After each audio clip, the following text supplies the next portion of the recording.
पत्नी बढ़िया नवीनम कलत्रम नवजोबना मिल जाए, धन सुमेर पर्वत के बराबर हो जाए, लेकिन हरे रंग पद में मन चैन न लगना। भगवान के चरण में ये तुम्हारा लगन नहीं लगा, क्या हुआ? नरते खर धोकर स्वान समान, कहो जग में फल को कुत्ता तोर गलहा नहीं किया, मनई हो के का की हो, गोरहरे हो के का हो जो ना से। तो सुंदरता की जो परिभाषा बताई गई है वो कुछ और है। और यदि ऐसा देखा जाए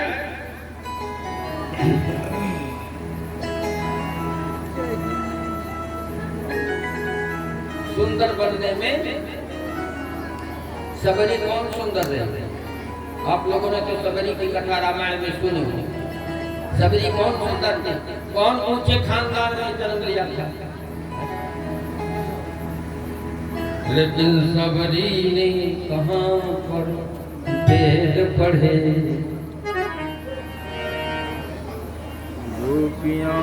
सबरी ने कहां पर वेद पढ़े, गोपी कब गई पाठशाला,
वेद पढ़ने की अधिकार नहीं थी, जाति की सूत्रा की नीच खानदान में थे। एक पुरानी कहावत है, इसके हाथ का दो बैर खाने लायक नहीं है, यानी कुरूप रही। कुंवरी कौन रूप की रानी थी, तीन अंग की टेढ़ी काली कलू की, लेकिन उसे भगवान ने सुंदर कहा है। सुंदर की परिभाषा अलग है, ध्यान दीजिएगा।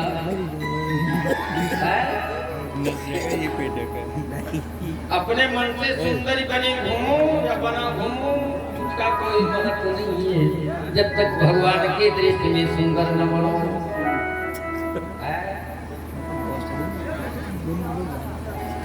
अरे और कौन कहे भैया, जब भगवान श्री राम सबरी के आश्रम पर गए तो उसको क्या कहा था? सबरी को किस नाम से संबोधित किया था मालूम है? सबरी नहीं कहा, भेलनी नहीं कहा, बोले क्या कहा? सोनू कहर भूपति सोनू भामिनी गाथा,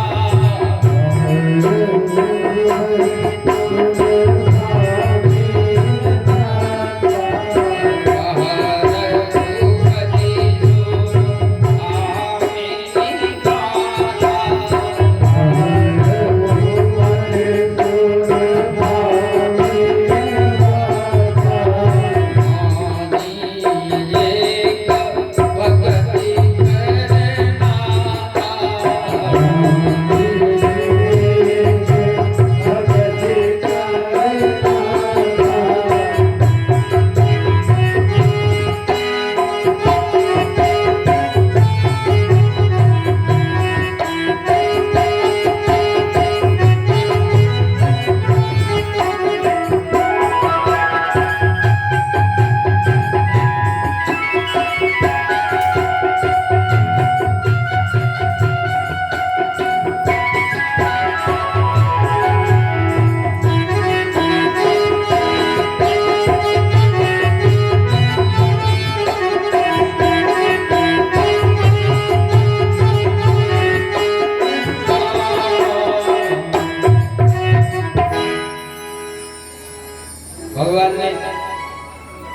सबरी को भामिनी कहा था। क्या कहा था? भा दीप्तो भा कांति। भा का अर्थ होता है कांति से, सुंदरता से। 1000 वर्ष की बुढ़िया भगवान उसे भामिनी कहते हैं, गजगामिनी कहते हैं। गजगामिनी किसे कहते हैं? 18-20 साल की छोरी जो मस्त चाल चलने वाली होती है उसे गजगामिनी कहते हैं। हाथी जैसे ही गजगामिनी उसको कहते हैं कि 1000 वर्ष की बुढ़िया वो हाथी जैसे चाल, वो कह रही कि वो डगमगाए। लेकिन भगवान सबरी को भामिनी और गजगामिनी कहते हैं। भगवान की दृष्टि में सुंदरी कौन है, युवती कौन है? जो भक्तिमती है। तो सुंदरी सुकुलोद्भवा, अच्छे खानदान में जन्म लिया हुआ था। पंडित आत्मदेव की पत्नी का हवाई कथा प्रभात चलता था।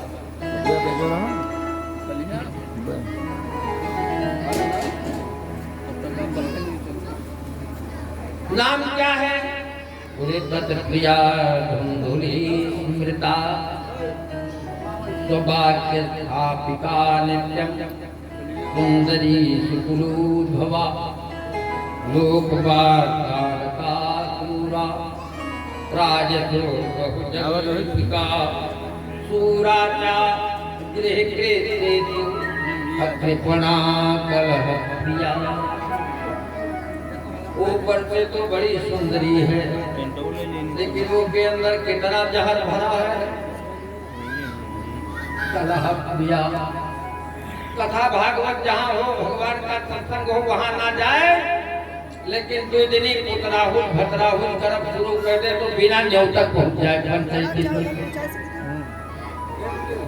कृपणा कलह प्रिया। झगड़ा उसे बहुत प्रिय था।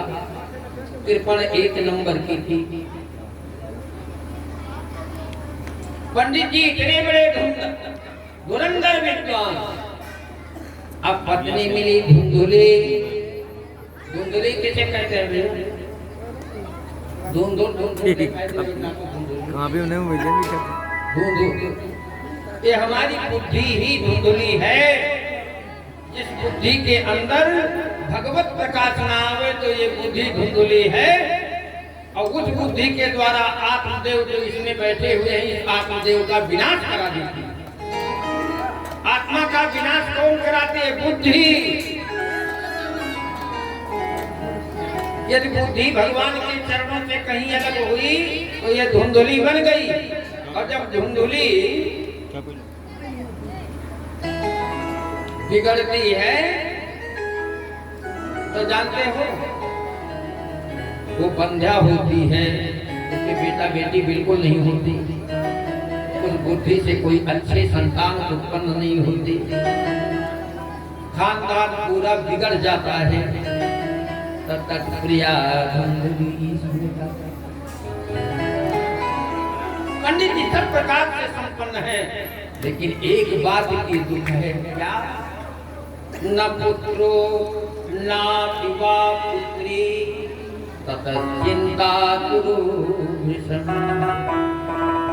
न बेटा है न बेटी है, धन संपत्ति बहुत है, चेला बहुत है, गृहस्थ जीवन है। और गृहस्थी का एक ही फल होता है, संतान। यदि गृहस्थ घर में आए और संतान न हुआ तो वो निष्फल गृहस्थी है। अच्छा, जिसकी निष्फल गृहस्थी हो, ध्यान दीजिएगा, वो भी निर्वंशी नहीं रहेगा। मान लीजिए जिसके कोई बेटा बेटी न हो, भगवान को अपना बेटा मान लो। भगवान को सब प्रकार के तुम्हारे बन जाते, बाप भी बन जाते, बेटा भी बन जाते, जरूरत पड़े तो पत्नी भी बन जाते, जरूरत पड़े तो बहन बन जाते, जरूरत पड़े तो सारी सरहद बन जाते। भगवान को साले भी बन जाते हैं। साले कोई कभी कहा उनको सार बताई लेकिन भगवान अर्जुन के साले भी बन गए, भगवान राम श्रृंगी ऋषि के साले भी बन गए। आप अपना कुछ भी बना सकते हो, जुड़ जाओ बस, कोई ना कोई रिश्ता हो भगवान का है। पंडित आत्मदेव सोचने लगे मेरे पास बेटा नहीं है, अब हम क्या करें।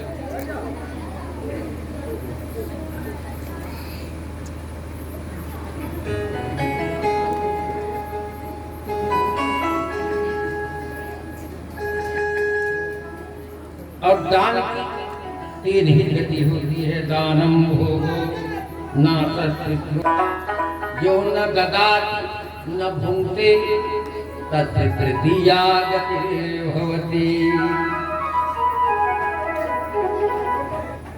दान, भोग और नाश, धन की तीन ही गति है। क्या है? दान, भोग और नाश। यदि भगवान ने दिया है आपको तो भगवान के चरणों में उस धन को लगाओ, उसमें नहीं लगाओगे कि बढ़ता करोगे, न पेट भर खाबो न पहिरबो, तो न दान किया न उसका उपभोग किया, तो तस्य तृतीया गतिर्भवति, उसकी तीसरी गति होती है क्या? नाश, जलकर वो राख हो जाता है। धन संपत्ति तो बहुत कमाया,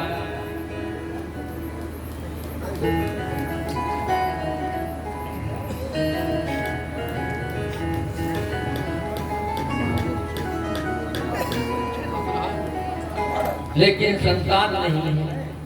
अच्छा, और शास्त्र में लिखा भी है जिसके संतान नहीं होते हैं उसकी गति नहीं। गति माने क्या होता है? मुक्ति और गति में अंतर है, ध्यान दीजिए। मुक्ति और गति में अंतर है। गति माने चाल, स्पीड, गति माने स्पीड, चाल। यदि बेटा नहीं होता है, पिंडदान नहीं करता है, तो उसको शरीर नहीं मिलता है। अर्थात इसका मतलब नहीं है कि बेटा पिंडदान कर देगा तो तुम मनुष्य ही होगे, कोई न कोई पिंड मिलेगा। चिंटी से लगा छाती तक नरदा खिड़वा तो कहाँ पर, लेकिन शरीर मिल जाए। पिंडदान से शरीर की प्राप्ति होती है, ये गारंटी नहीं है कि तुम मनुष्य ही बनोगे। उसकी गति होती है। पंडित जी ने सोहा पुत्रम बिना गतिर्नास्ति, बिना पुत्र के गति नहीं होती है, शास्त्रों में लिखा हुआ है। अच्छा, पंडित जी न मालूम कितने लोगों को हरिवंश पुराण संतान गोपाल मंत्र का जाप कराए और उनके यहाँ सिद्धि हो गई, लेकिन पंडित जी के यहाँ कोई मूस बिलारे नहीं पैदा। एक दिन पंडित जी ने सोचा, जब संसार के सारे दरवाजे बंद हो जाते हैं तब हरिद्वार याद आता है। जब सब घर बार बंद हो जाते हैं तब हरि का द्वार याद आता है।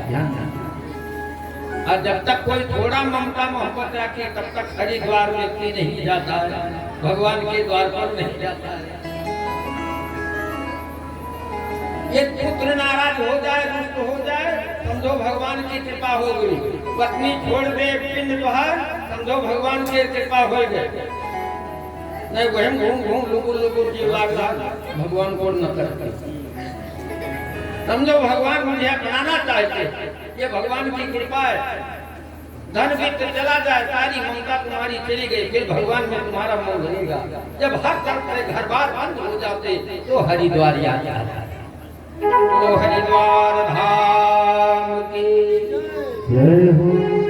शर्म लागत है, काली लागत है, शर्म लागत है।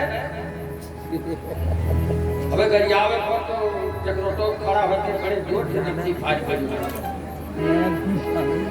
द्वारिका धाम की जय हो। चवन्नी भरायो है, जो हमारा मुझे भूलता ना। श्याम सुंदर भगवान की कुछ लोग अपने हाथ में से किया, श्री हनुमान जी महाराज सब उठा दिए हाथ। जान रहे हनुमान जी के हाथ में गदा है, घूम घूम छोटे न जाए। 1.5 गाज संख्या था।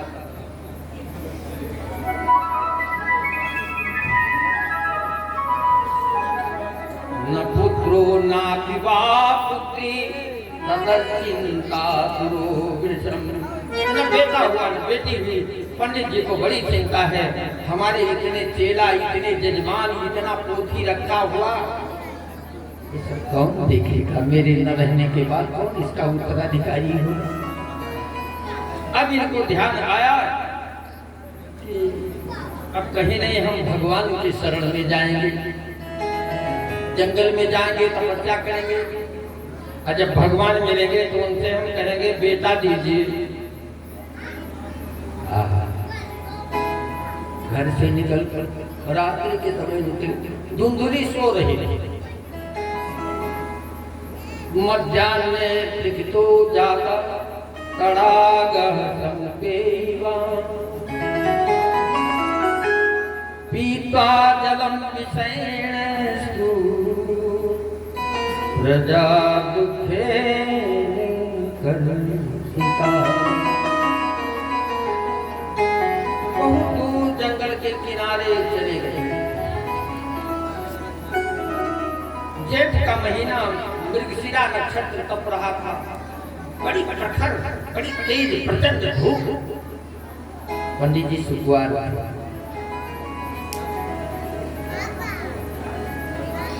हमें सब पूजा पाठ किए, कभी धूप में गए नहीं। सुबह उठे, संध्या वंदन करें, पूजा पाठ करें, भगवान का भोग लगाएं, चट से नाश्ता है, काजू बादाम पिस्ता अखरोट छुहारा। ठाकुर जी का भोग लगाया, ठाकुर जी का भोग लगाया, अपना भी भाई सुबह सुबह बढ़िया बढ़िया नाश्ता मिलता था। लेकिन कुछ दिन दोपहर हो गया, पंडित जी ने स्नान तक नहीं किया है। त्रिखितो जाला, इनको त्रिखा सताई, प्यास लग गई और सोचा जाए कहाँ, कहीं पानी का स्रोत भी नहीं दिखाई देता। तब तक सामने एक तालाब दिखाई दिया, बड़ा सुंदर सरोवर था।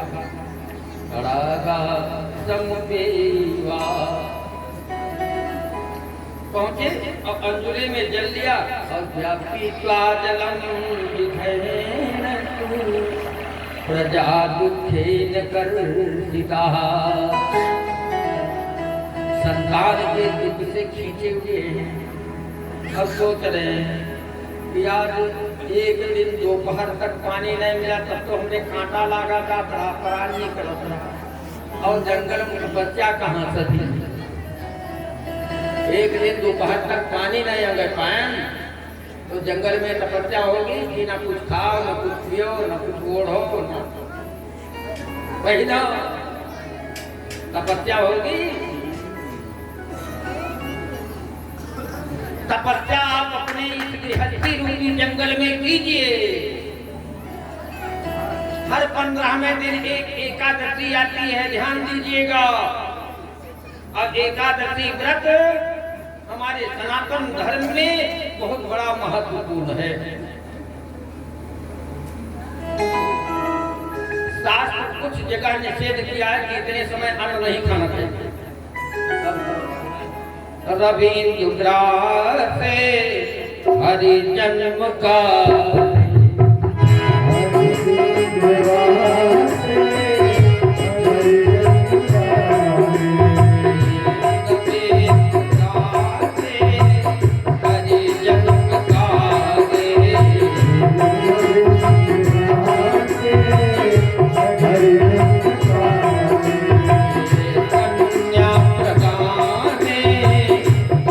भोजने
ग्रहण के समय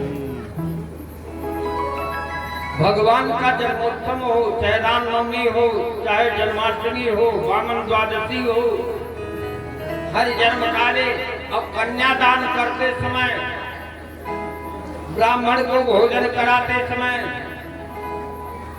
कोई किसी का प्रयाण हो गया हो, गांव में कोई मर गया हो और एकादशी को अन्न ग्रहण नहीं करना चाहिए।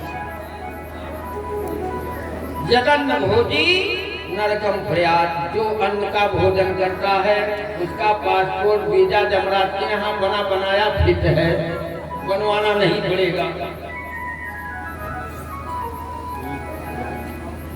अब विचार कीजिए, पंडित जी यहाँ कभी जीवन में दुख सहे नहीं, अचानक तपस्या करने गए, अपने घर में रह के पहले साधना कर लो, तब जंगल में जाने का प्रयास करो। और घर में तुम वैसे ऐसा आराम से रहे हो तो जंगल में इतने आसानी से तपस्या होने वाला नहीं है।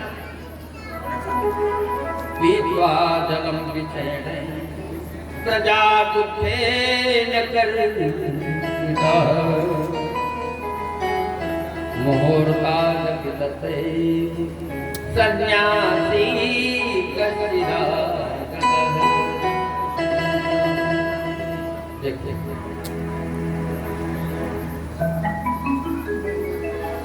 भगवान के लिए यदि निकलोगे तो भगवान मिलेंगे, भगवान को प्राप्त करने के लिए निकलोगे तो भगवान मिलेंगे, और भगवान से प्राप्त करने के लिए निकलोगे तो भगवान नहीं मिलेंगे। तो निष्काम भक्ति बताया गया है, भगवान का भजन करो लेकिन भगवान से कुछ कहो नहीं। लेकिन हमारी आदत बन गया बिना कुछ मांगे रहने जाए। जो अगरबत्ती जलाएंगे, आपका एक बताना है, रेवड़ी भगवान का आगे कहते हैं, हाथ जोड़ खड़े हो, मेरी सुन ले दीन दयाल मुझको कर दे माला।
दीनदयाल हमारी सुन लो, अरबों की लॉटरी निकल कर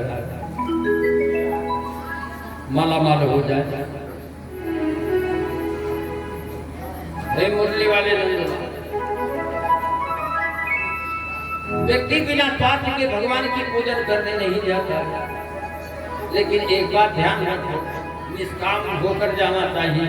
और यदि निष्काम न बन पावे तो गोस्वामी जी ने मानस में उत्तरकांड में लिखा है, ध्यान दीजिएगा, सकाम भक्ति भी भगवान, सकाम वालों को भगवान मिलते हैं लेकिन निष्काम जैसे भक्त उन्हें मिला देते हैं। तो पंडित जी भगवान से मिलने नहीं गए हैं, भगवान से मांगने के लिए गए हैं। भगवान मिलेंगे तो उनसे हम पुत्र मांगेंगे। तुझे सकाम नर तू नहीं देखा,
निष्काम भक्ति तो बताया गया है, बड़ा उत्तम है, लेकिन निष्काम हो नहीं पाता।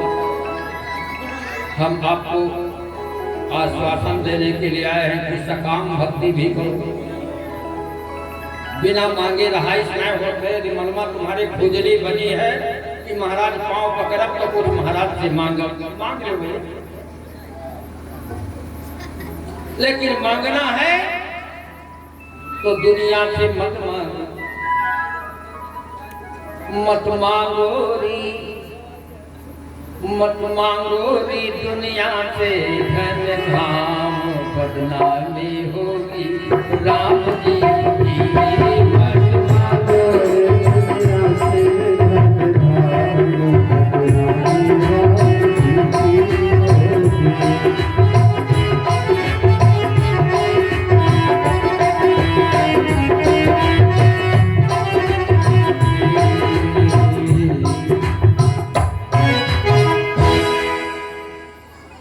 नाच भी को हुए बीस मुद्रा भगवान के चरणों में रामन तिवारी ने समर्पित किया। सर्वतो भावे उनका भगवान कल्याण करे। बदनामी होगी राम जी। भगवान मोर दास कहाय, मेरा दास कहाने के बाद फिर दूसरे के आगे जावे हाथ। सूरलाल छोटे पूर्वा 20 मुद्रा भगवान के चरणों में समर्पित किया। कल्याण कभी मांगना भी हो तो परमात्मा से मांगो, वैसे तो मांगना किसी से नहीं चाहिए। मंगन लगही न जिनके नाई